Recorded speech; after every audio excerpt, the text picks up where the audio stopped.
installé. Et j'étais rentré à la maison, j'ai pensé un peu à la prédication, j'ai médité. Voilà, mon homme était vraiment content. Je crois qu'avec l'aide du Saint-Esprit, j'ai pu développer quelque chose sur ces thèmes-là de David et le vaillant guerrier. Alors, pour être honnête et sincère avec vous, aujourd'hui j'ai pensé aborder un autre thème.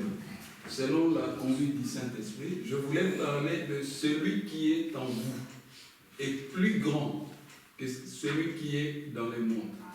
On reste toujours sur les registres-là du combat, mais c'est simplement pour dire que beaucoup le savent, nous ne combattons pas pour la victoire, mais nous combattons dans la victoire. Amen. Ça signifie que nos ennemis ont déjà été vaincus. Amen. Alors nous ne devons pas avoir peur. Amen. C'est-à-dire la victoire appartient à Jésus-Christ. Amen. Pour nous, il n'y a quasi pas de combat. Si vous m'avez bien suivi, c'est pourquoi le Saint-Esprit nous a démontré que le combat de David contre Goliath, qui avait eu lieu dans 1 Samuel 16 ou 17, ça c'était un combat physique. David faisait face physiquement à Goliath. Cette forme-là de combat n'existe plus pour les chrétiens. La victoire a été déclarée, remportée par chaos technique, dès la première minute par David. Maintenant, la nature du combat a changé. La nature du combat pour les chrétiens est devenue un combat spirituel. La Bible le dit en ces termes. Nous ne combattons pas contre la chair et les sang. C'est fini. Cette histoire-là de faire la boxe, de cogner les gens, c'est fini. Dieu n'en veut pas. Ça, c'était dans l'Ancien Testament. En tout cas, si vous êtes dans cette salle et que vous estimez être chrétien, chaque fois que vous allez vous lancer dans un combat de boxe contre votre mari, c'est pas moi, contre votre frère, votre patron, sachez que vous êtes dans un faux combat. Ça, c'est pas le combat des chrétiens. Cette forme-là a eu lieu avec David, on verra avec les autres, Samson, etc. Mais c'était l'Ancien Testament. Quand on en arrive au Nouveau Testament, vous connaissez les passages, c'est Éphésiens 6. Nous ne combattons pas contre la chair et le sang. Vous voyez? Alors cette histoire-là, dès que vous vous chamaillez avec votre mari, vous sortez un couteau. D'autres, ils disent, il faut comment on appelle ces gens-là? Il faut n'appeler jeune, New Jack. C'est ça, c'est un faux combat. D'autres, ils sont moins par l'esprit des Congolais qui habitent la Belgique, qu'on appelle des combattants. Alors, et ils sortent des termes bizarres. Il faut avoir c'est un faux combat. Vous voyez? Un chrétien doit combattre pas la chair et le sang, mais il doit combattre les ennemis autres. Nous allons les citer. Donc, à chaque fois que nous viendrons ici, sachez que nous ne venons pas, nous l'avions dit et on doit les répéter, nous ne venons pas à un pique-nique, mais nous venons à un champ de bataille. Il y aura toujours des combats. C'est quoi ça les combats? Mais des gens qui sont malades, d'autres qui sont pris par le péché, parfois des bien-aimés qui sont tombés. Vous savez l'histoire que j'ai toujours répétée ici d'Abimelech, ça s'est répété au Congo. Dieu a donné au Congo un prophète terrible. Il détaille la vie des gens avec, comment on dit, une précision chirurgicale. Alors il y a des bien-aimés qui viennent à l'église, malgré nos prédications, ils sont toujours dans les Makambuya, pamba. Je regardais ça sur Internet, le Saint-Esprit m'a conduit là. Il y a actuellement au Congo un prophète très dangereux. C'est comme si Dieu lui a doté d'une caméra. Moi, je n'ai pas ces dons-là. En tout cas, dans les messages, je n'ai pas encore vu, à part frère Branham, quelqu'un qui a un don comme ça. Mais les Congolais doivent se réjouir. Alors, l'histoire que je regardais, les prophètes là, je vous donnerai les noms à la fin. Peut-être certains les connaissent. Il n'est pas assez âgé. Il était en train de prêcher là à l'église. Et puis Dieu lui envoie une vision. Littéralement. Le même esprit qui était sur Abimelech est tombé sur un frère de son église. Quand frère Kanda répète les jours des cultes, faisons quand même un effort pour être là. Ce n'est pas une contrainte, mais ça nous évite certaines choses. C'est comme quand Israël était en guerre, ou Israël est en guerre, alors vous allez dans les Makambouya, pamba, pamba. Dieu n'apprécie pas ça. De toutes les façons, les cultes, ça nous prend que quelques heures, et puis on se sépare, chacun retourne ce soir. Donc pendant que ce prophète-là, son église, ça s'appelle la porte des cieux. Un très bon nom. Alors, pendant qu'il prêchait là, Dieu lui envoie une vision. Il voit les frères. Quand nous venons au culte, nous devons nous préparer. Ne venez pas au culte comme on va à un match d'Anderlecht, un match de football. Prenez le temps de prier. Même si vous avez du travail, priez dans votre cœur. Dieu entendra. Alléluia. Amen. Parce que nous venons dans une bataille. Ce frère-là, au lieu de prier, non. Lui, il vient dans cette église-là. Je précise encore, ce n'est pas une église du message. Je crois que dans cette église-là, certes, ils ont des prophètes, avec une précision chirurgicale. Mais quand je les ai écoutés, j'ai entendu, ceux qui n'ont pas, c'est la qualité de prédication que vous écoutez ici. Vous voyez? Nous, Dieu ne nous a pas encore donné ces dons-là. Je vais dire les dons de prophétie. Je ne sais pas s'il nous en donnera un jour. Quand je regarde cette assemblée, nous sommes très forts dans la prédication. Alléluia. Amen. Nous devons connaître nos atouts. Peut-être la prophétie viendra. Comme aujourd'hui, j'ai prié, Dieu m'a donné une prophétie. Alléluia. Amen. Je vais vous le dire. Alors maintenant, il voit dans la vision les frères. Oh, les frères, quand ils venaient là dans l'assemblée, ce n'était pas pour écouter les prédications, c'était pour détourner une belle sœur qui venait là. Alléluia. Amen. Il a détourné la sœur. Ils ont commencé à sortir. Alors ce jour-là, c'était les cultes. Les deux ont boycotté les cultes pour aller, comme les gens du monde aiment bien le dire, s'amuser. Ils sont allés dans un hôtel à la Gombe. Tout ça, le Seigneur a montré dans la vision. L'adresse, l'hôtel, la chambre. Parce que quand on dit que Dieu voit tout, certains croient que nous rigolons.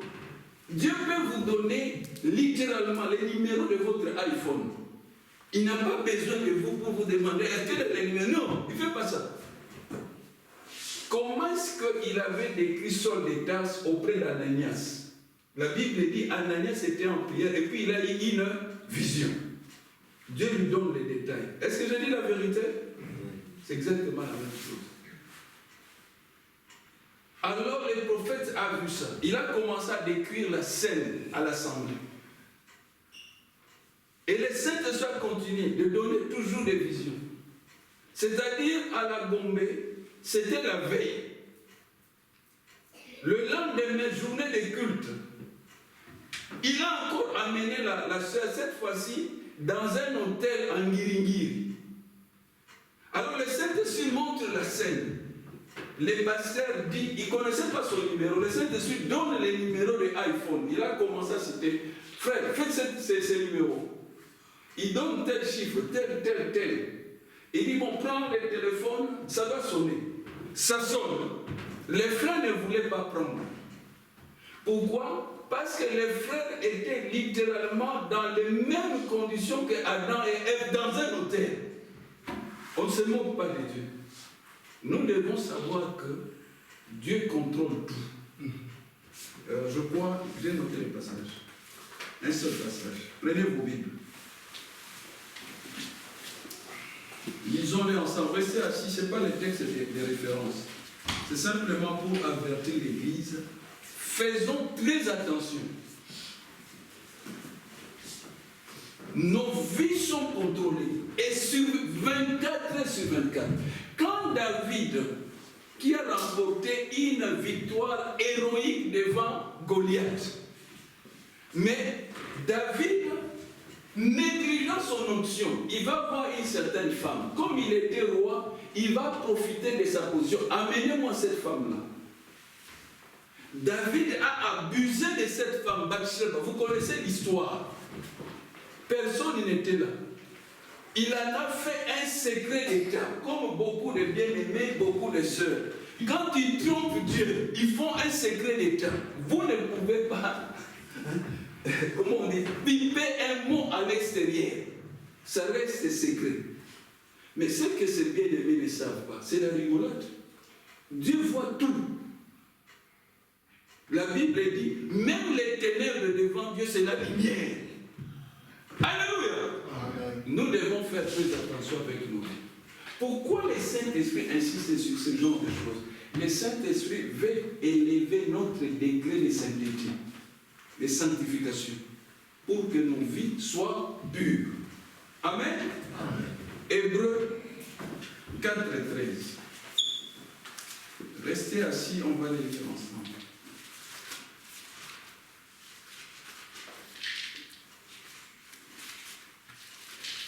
Vous y êtes? Hébreux 4, 13. On peut les lire ensemble? Allons-y. Nulle créature n'est cachée devant lui, mais tout est nu et découvert aux yeux de celui à qui nous devons rendre compte. Tout est à nu. Les Congolais s'amusent. Oh non, n'a qu'un accuse. Quel cousu? Tout est à nu. Si nous comprenons ces choses, alors nous devons mener une vie sanctifiée. Parce que nous savons que tout est à nu devant l'Éternel. Même quand vous dormez chez vous, dans votre chambre, Dieu connaît tous les coins. Dieu connaît votre garde-robe. Dieu connaît la tenue, les habits que je vais mettre demain. Dieu connaît combien d'argent j'ai dans mon compte en banque. Il sait dans mon sac là combien d'argent il y a là-dedans. Il connaît toutes choses. Alors, laissons ce comportement-là dénominationnel. L'histoire se passe dans une église dénominationnelle avec un véritable prophète. Je vous ai dit, eux, ils ont les prophètes. Ceux qui n'ont pas, c'est la qualité de prédication. La Bible dit, il a donné aux uns comme un prophète, aux autres comme un pasteur, évangéliste, etc. Alléluia. Et dans nos assemblées du message, on a déformé tout cela. Les assemblées du message sont bâties seulement sur un seul ministère, pasteur. C'est-à-dire le ministère pastoral. C'est une déformation. Un pasteur n'est pas un prophète. Un prophète n'est pas un évangéliste. La Bible dit, il a donné aux uns comme prophète, aux autres comme apôtres, évangélistes, docteurs, pasteurs. Mais nous, quand on bâtit nos assemblées, il y a un seul ministère. Alors tout le monde veut devenir pasteur. Moi, je ne suis pas un pasteur, je suis un évangéliste. Frère Kanda, il est pasteur. Mais Dieu peut l'utiliser aussi dans l'évangélisation. Mais il a l'âme d'un pasteur. Ça ne s'improvise pas. Il faut observer la personne et voir. Par exemple, vous ne me verrez jamais aller jouer cet instrument. La personne la mieux placée dans cette assemblée, c'est le frère Frédéric. Mais depuis que je suis ici, je n'ai jamais vu frère Frédéric s'éteindre ici prêcher. Respectez les dons de chacun. Alléluia. Amen. N'enviez personne. Vous avez votre don. Maintenant, une autre erreur dans nos assemblées, nous ne formons pas la relève, à part le frère Kanda. Beaucoup de prédicateurs, dès qu'ils voient les jeunes émerger, ils les écrasent. C'est comme si le ministère du Christ leur appartenait. Mais lisez la Bible. N'est-ce pas que Paul avait formé Timothée? Est-ce que j'ai raison? Vous voyez? Mais ces gens-là, à cause des dîmes, des offrandes, frère Frédéric, ils ne veulent pas les jeunes. Dès qu'ils voient un petit émerger, ah, donc toi tu veux être mon concurrent. Quel concurrent? Est-ce que tu vas amener les ministères dans ta tombe? Les Paul, les Pierre, ils nous ont précédés, ils sont partis. La relève maintenant c'est à nous. Maintenant nous commençons à avoir des cheveux blancs fréquents. Donc notre départ s'approche. Alors nous devons chercher dans l'assemblée des jeunes à qui nous devons transmettre nos connaissances, nos secrets. Ça ne s'improvise pas, nous allons les observer. S'il aime battre les tantans, donnez-lui les tantans. Mais si nous voyons qu'il a tendance un peu vers la prédication, nous allons les prendre sous notre coupole. Et Dieu nous bénira. Qu'est-ce que c'est cette histoire-là? Pendant 40 ans, vous prêchez, vous n'avez jamais préparé un seul dauphin. C'est l'égoïsme. C'est l'égoïsme. Vous voyez? On fait de l'Assemblée de Christ comme si c'était la présidence de la République du Congo. Si les pères meurent, ils donnent aux fils. Mais c'est pas un frère Kanda. Il est du Kassai. Moi, je suis du Bazaï. Mais ça n'empêche pas que nous travaillons ensemble. Je ne suis pas son fils direct. C'est Dieu qui nous a fait rencontrer. Amen. Timothée n'était pas le fils direct de Paul. Non. Alléluia. Amen. Pourquoi j'insiste sur ces choses? Dieu veut voir l'amour régner au milieu de nous. On ne peut pas faire du tribalisme et de ceci. Christ n'en veut pas. Observez les gens, si vous voyez qu'il a un don, on va lui confier les dons. Paul le dit, testez-les d'abord. Vous nous faites faire un peu des essais. Certes, il va commettre des erreurs qu'il n'en a pas commis dans son ministère, dans son parcours. Voilà pourquoi nous avions besoin d'un homme comme Frère Kanda. Parce que lui, avec son expérience dans la prédication, peut te donner les bons conseils pour que tu sois formé. C'est ce que Paul a passé du temps à former Timothée. Dès qu'il a vu que Timothée était au pays, il dit, je t'établis dans telle église. Voilà comment doit fonctionner une église du Seigneur. Mais ailleurs, dès qu'on voit un jeune émerger, aligné à votre ministère, quel ministère? Alléluia. Amen. Nous devons avoir un amour sincère. Amen. C'est Jésus-Christ qui donne le don et qui envoie. Toujours est-il que, en terminant avec cette histoire, avant que j'aborde ma prédication, je ne serai pas très long. Alors, on a appelé ces frères. Et chose étonnante, le Saint-Esprit montre la scène là où ils étaient dans l'hôtel. Les frères et la sœur étaient tout nus en dessous d'un drap blanc. Vous vous rendez compte de la gravité des choses. Donc les bien-aimés sont en prière. Lui va organiser un culte dans un hôtel en Guiringui.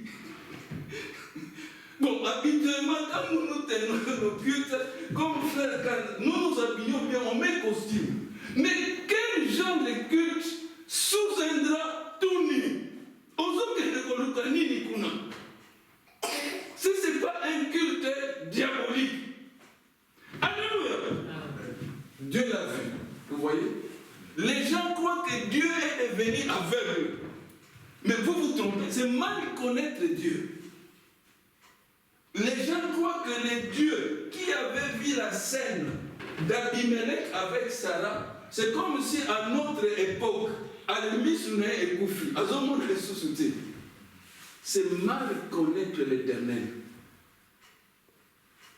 Où que vous allez, Faites un voyage n'importe où, même sur la lune. Les yeux de l'Éternel seront sur vous. Alléluia. Amen. Je crois que c'est David qui le disait, où irai-je loin de ta face?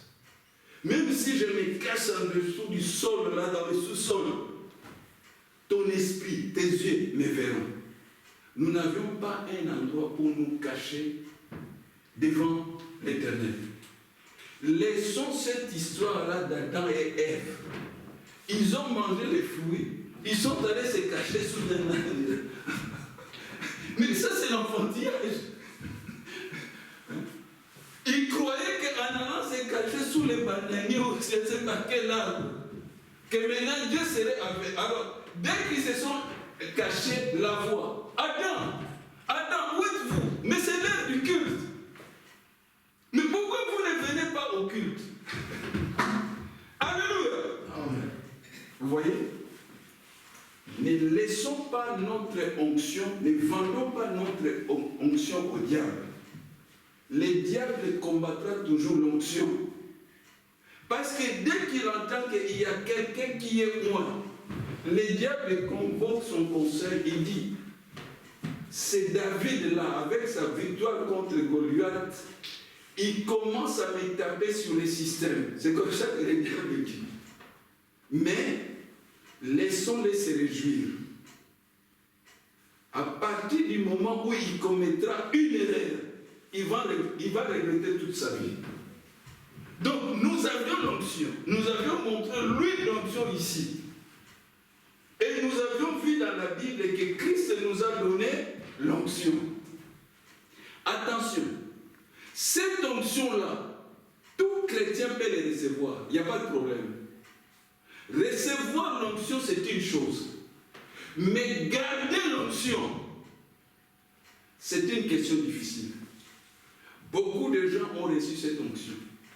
Par exemple, on n'a pas le temps de le lire. Saül l'avait reçu. Le roi Saül. Il était un roi moins. Mais qu'est-ce qui s'est passé? Il avait perdu l'onction. La Bible dit, et Dieu s'est retiré de Saül. Il était foutu, il était devenu impeureux. Voilà pourquoi quand Goliath s'est présenté, il n'avait plus de force pour l'affronter. Et comme David avait l'onction, c'est l'onction qui fait la différence. L'onction brise les jougs. L'onction typifie le Saint-Esprit. Quelqu'un qui a le Saint-Esprit, il n'aura jamais peur. Même si le monde entier doit l'attaquer, il n'aura pas peur. Parce que Dieu dit, il ne nous a pas donné un esprit de timidité. Esprit Yakobana, esprit Foussa. Ça, c'est pas le Saint-Esprit. Le Saint-Esprit, c'est un esprit de force. C'est un esprit de puissance. C'est la plus grande puissance qui puisse exister au monde. Jésus-Christ a dit, n'allez pas encore prêcher. Attendez. Attendre quoi? Jusqu'à ce que vous aurez le Saint-Esprit. Donc faisons très attention. Je répète encore, tout le monde, tout chrétien peut recevoir l'onction. Mais le problème, le nez du problème, ce n'est pas recevoir, c'est garder l'onction. Parce que dès que vous le recevez, c'est comme dès que vous recevez le Saint-Esprit, Satan dit, ah, frère, quand tu as reçu le Saint-Esprit, il réunit son conseil, il dit, frère, quand on commence à me taper sur le système, il sait qu'il a reçu Eloko Yamabe, Eloko Yamoto, c'est-à-dire, il devient automatiquement l'ennemi juré de Satan. Est-ce que Satan va croiser les bras? Non, il va combattre. Et il va utiliser toutes sortes de moyens. Est-ce que vous croyez qu'il combat l'onction? Oui. Ah, vérifions-les dans Actes. Actes des Apôtres. Ce n'est pas encore les textes de référence, mais je suis en train d'introduire pour avertir l'Église que Dieu nous a donné réellement l'onction. Mais cette onction-là, le combat, c'est comment la garder. La garder dans la sainteté. Parce que Saül, le roi, il avait reçu. Vous savez comment il avait perdu? Qui sait comment Saoul avait perdu l'onction? C'était comment? Quelle était la cause? Désobéissance. Désobéissance comment? Frère Jean-Marie, comment? Il devait exterminer tout ce qui était comme bétail, enfin il appelait ce qui était gros. Très bien, c'est ça la chose. C'est-à-dire, lui, Dieu a donné un commandement. Dieu ne s'amuse pas. Ce qui a l'oubli, l'homme la bassou qui wana ya rouge, a l'imi comme on a noté. L'homme la côté de métier. C'est-à-dire, lui sait pourquoi il demande. Il dit, pas de pantalon. Lui sait, toi tu ne sais pas. Toi tu ne vois jamais le monde invisible. Toi tu vas dire, oh non, n'a commis fashionite. Quelle fashionite? Dieu sait que tu vas perdre ta force, tu vas perdre l'onction. C'est comme dans la Bible, il y a ce qu'on appelle les vœux des Naziréens. Tout le monde peut faire n'importe quoi, mais un Naziréen ne peut pas faire n'importe quoi. Alléluia. C'est ça l'onction. Il faut garder l'onction. Frère Branham dit, l'Église a perdu sa puissance à cause des compromis. Ils ont vu ce que les gens du monde font. Ah bon, ils ont maintenant des grands télés. Bon, nous aussi, on aura des grands télés. Mais qui vous a dit de faire ça? Frère Branham dit ceci. Dans tout combat, vous devez suivre les règles et les ordres de votre général. Ne suivez pas les généraux adverses. Ici, dans cette assemblée, nous en tant que chrétiens, notre général c'est Jésus-Christ. À part Jésus-Christ, c'est le Saint-Esprit. Si le Saint-Esprit parle ici, il nous dit des choses, il n'y a pas à discuter. Nous devons les exécuter. Si tu discutes, la Bible dit, Dieu va t'envoyer une puissance d'égarement. Il faut olia matiti o babela lokoïd. Ce qu'on lit lokoïd, au comme il bombe. Frère Branham dit, un bon pasteur, un bon prédicateur doit veiller à ce que les brebis du Seigneur ne mangent pas les lokoïdes. En lingala, on peut traduire matiti amabé. Tout à l'heure, je suis passé par Ribocourt. Alors, il y avait des gens là, ils étaient cachés, ils vendaient les matiti amabé. Ça coûte très cher. J'observais de loin. Ils vous donnent une petite quantité. Alors, ils se cachent des policiers parce qu'ils savent que si la police voit ça, ils disent, mais vous consommez des matites. C'est très dangereux. Ils se cachent, ils sortent la cigarette. Ils ont une technique, ils mettent ces matites à ma belle là. Et puis ils allument. Les yeux deviennent rouges. Pendant que nous sommes ici en train d'adorer, et ils sont là en train de consommer les matites à ma belle. On leur vend ça, je crois, en forme de boules. Trop cher. Frère Branham dit, un bon pasteur doit veiller à ce que les brebis ne mangent pas les matites à ma belle. On avait des jeunes sœurs, quand je prêchais, j'assistais les frères Jacques de Louvain-la-Neuve. On avait des sœurs adolescentes, nées ici en Belgique, grandies ici. Au bout d'un moment, il y a eu un mouvement avec ces jeunes sœurs-là. Elles se sont révélées. On a médité, on s'est posé la question. La cause, le Covid. Oui. Quand je dis le Covid, il y a une qui ne voulait plus écouter ses parents. Elle est tombée folle amoureuse d'un Moabite. Le Covid. Alors le Moabite l'a entraîné à consommer les matiti yamabé. Et notre jeune sœur, l'adolescente, a fait souffrir son père. Son père dit, mais ma fille, je ne te comprends pas. À la maison, j'ai acheté une grande télé. Non, pas la télé. Elle doit toujours aller chez ses Moabites. Sa maman prépare les plats qu'elle aimait. Non, non, non, non, non, non, pas ces plats-là. Tous les jours, elle doit aller manger quoi? Le loco 8. Ma petite Mbappé. Vous qui avez des enfants comme moi, surtout des adolescents, faites très attention avec les loco 8. Si vos enfants mangent ces herbes-là, vous êtes foutus. Frère Boana me dit, ça donne la folie. Donc, moi, il faut allier Kanaïka dans l'Okoïd. Voici la conséquence de l'Okoïd. Après X temps, cette jeune sœur a ramené à la maison 2 enfants. Les Moabites l'ont abandonné. Vous voyez les conséquences de manger le l'Okoïd. C'est ça. Est-ce que vous avez retenu quelque chose? Revenons dans la Bible. Nous disons que Satan combat l'onction. Et on va le voir. Nous sommes dans Actes chapitre 6. Je vais le lire rapidement. À partir du verset 5, écoutez. Cette proposition plut à toute l'assemblée. Ils élurent Étienne, homme plein de foi et d'Esprit Saint.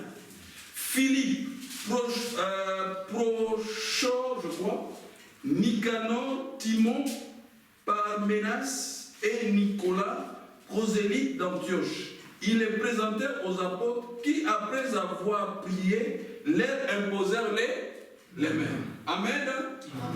Basu et Pacola. On leur a imposé les mains. Surveillez maintenant ce qui va arriver. Verset 8. Étienne, plein de foi et de puissance, faisait des prodiges et des grands miracles parmi le peuple. Maintenant, vous allez voir.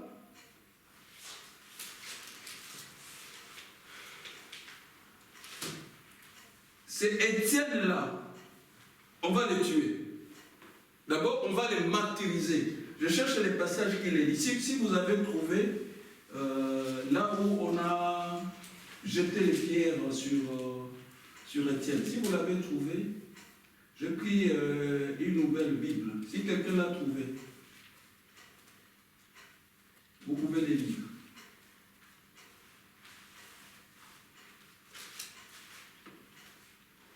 Voilà. Acte 7, 57. 7, 57. Vous êtes là? Oui. Je lis. Ils poussèrent alors de grands cris en se bouchant les oreilles et ils se précipitèrent tous ensemble sur lui. Les traînèrent hors de la ville et les lapidèrent.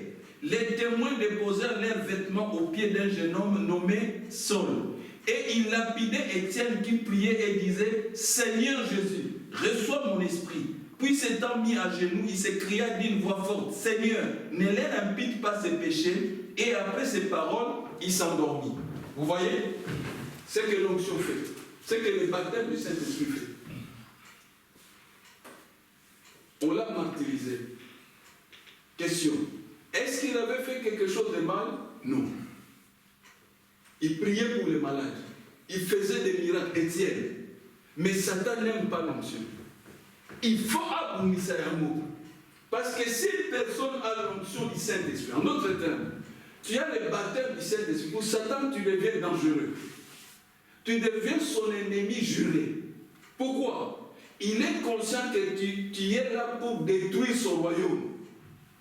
Alléluia. Et pour l'illustrer, nous allons lire Éphésiens. Éphésiens 6. Vous les connaissez.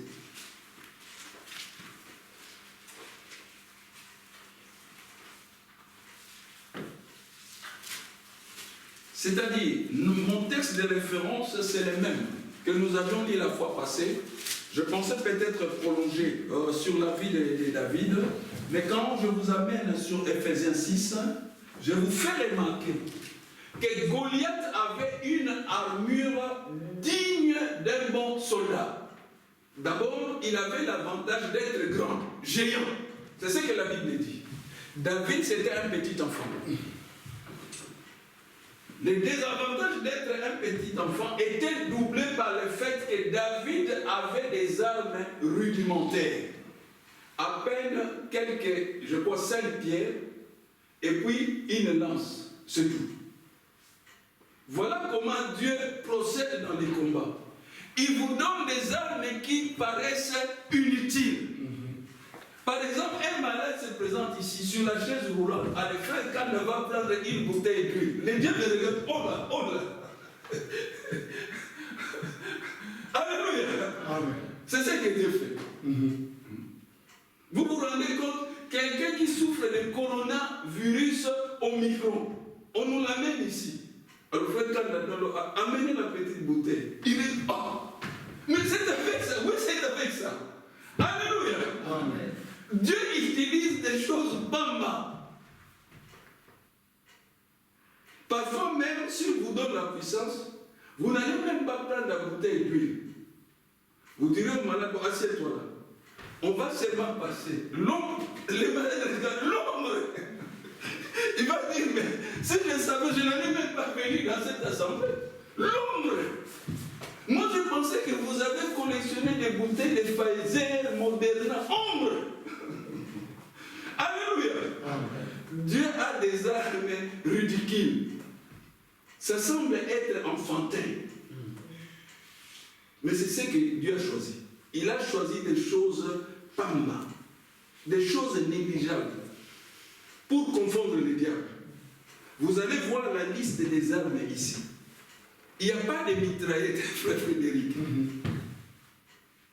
Une des armes redoutables que Dieu utilise pour ses enfants, c'est notre propre bouche.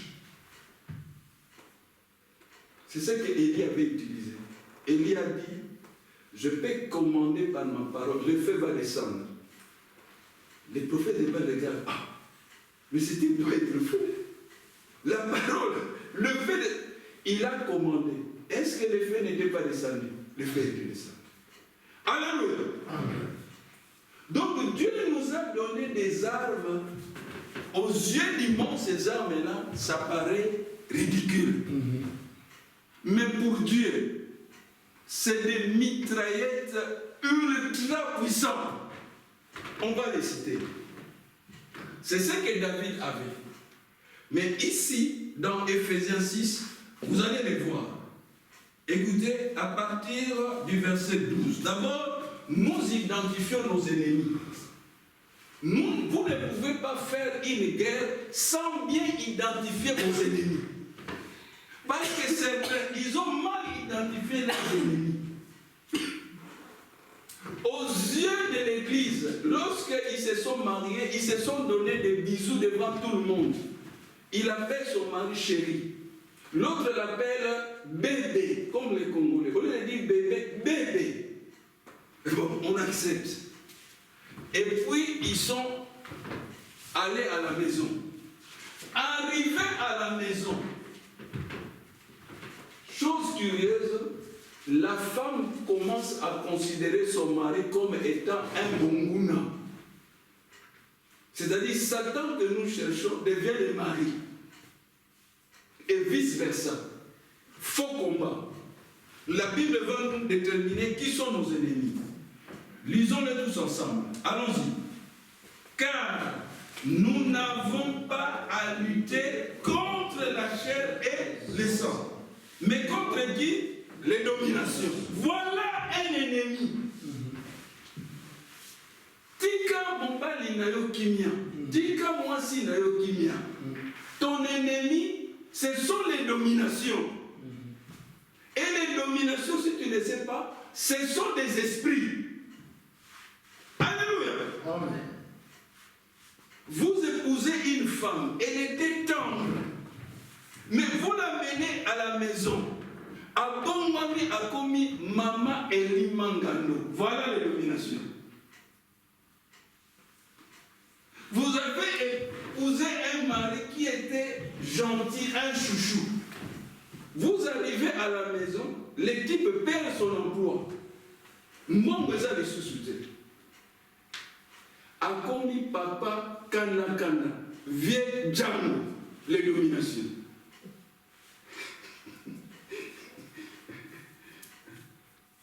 Assemble la sous-souté, les dominations.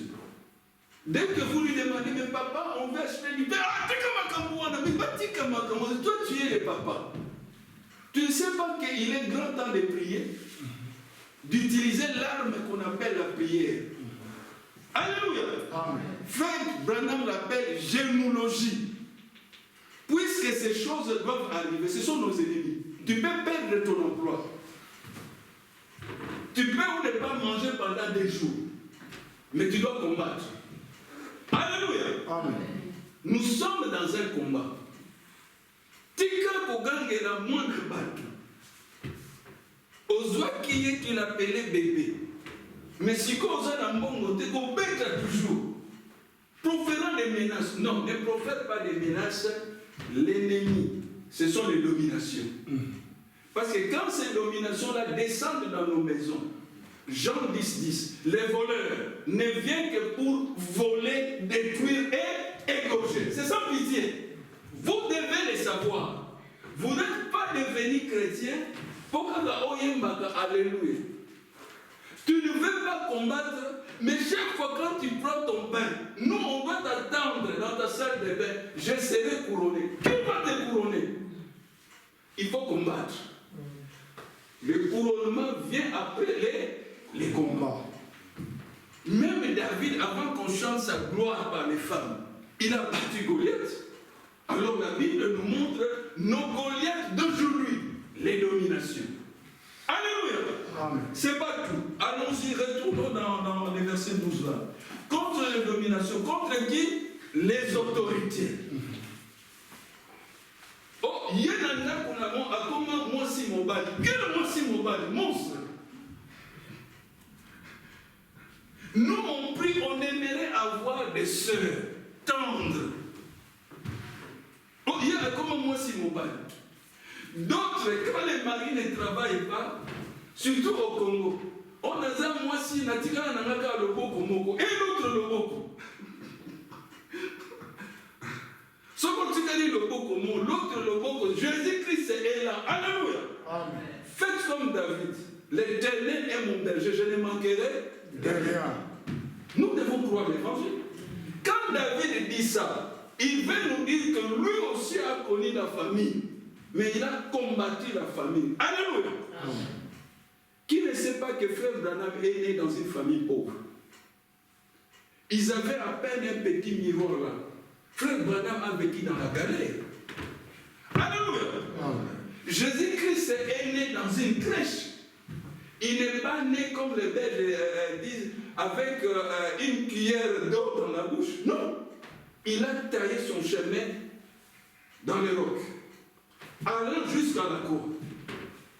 Bon, maintenant, nous les chrétiens d'aujourd'hui, quand on vous prend, on veut vous mettre à la croix. Oh, non, nous, on ne veut pas l'évangile de la croix. Nous, c'est l'évangile de l'abondance. Mais vous êtes quel genre de combattant? Nous devons combattre. J'étais venu ici un jour, je disais, je n'avais même pas des offrandes. Ça m'a mis en colère. J'ai dit, mais Seigneur, si c'est ça le travail auquel tu nous appelles, venez m'occuper. Je n'ai même pas les offrandes. Mais c'est quoi ça? Je suis quand même un fils de Dieu. On dit que l'or et l'argent t'appartiennent. Alors si tu ne me donnes pas l'argent, ça va mal se terminer. L'argent est venu. Alléluia. Amen. Il faut parfois être agressif à l'égard de Dieu. Je veux dire être têtu. Frère Branham dit, toutes les promesses qu'on trouve dans la Bible, ça nous appartient. Est-ce que vous le croyez? Amen. Donc si vous manquez de l'argent, c'est un faux problème. Il a créé l'or au Congo, les diamants là dans les Kassai. Tout ça c'est à Jésus-Christ. Alors pourquoi nous on doit manquer l'argent pour payer les offrandes? Ça signifie que quelque part, le voleur de Jean 10 nous a attaqués. Le voleur ne vient que pour voler, égorger et détruire. Alléluia. Amen. Est-ce que vous croyez que Jésus-Christ peut vous donner de l'argent? Oui. Il est le donateur de tout don excellent. Et frère Branham dit, quand vous lui demandez de l'argent, il faut demander beaucoup d'argent. Tout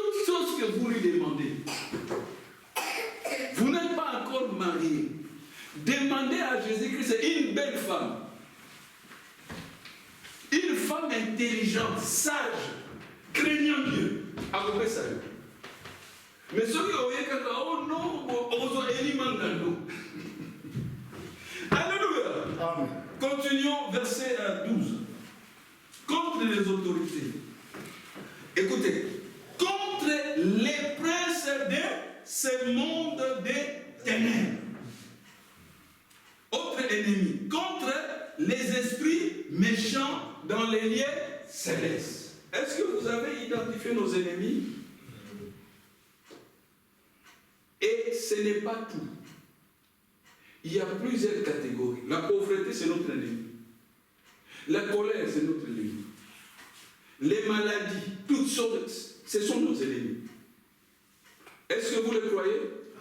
Vous voyez que nous avions de nombreux ennemis. Et quand on dit que ce sont nos ennemis, ça signifie que ce sont aussi les ennemis de Jésus-Christ.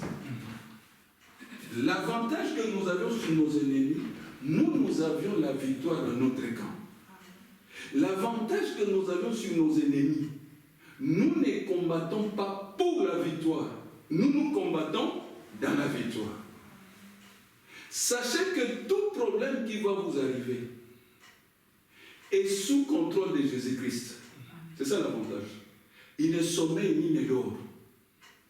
Tout problème que vous connaîtrez dans votre vie, jusqu'à ce que vous allez quitter cette terre des hommes, Jésus-Christ en sera au courant.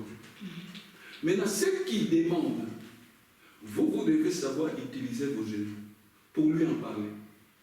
Il n'a jamais dit qu'aussitôt vous allez terminer, vous aurez la solution. Non. Il peut vous donner la solution.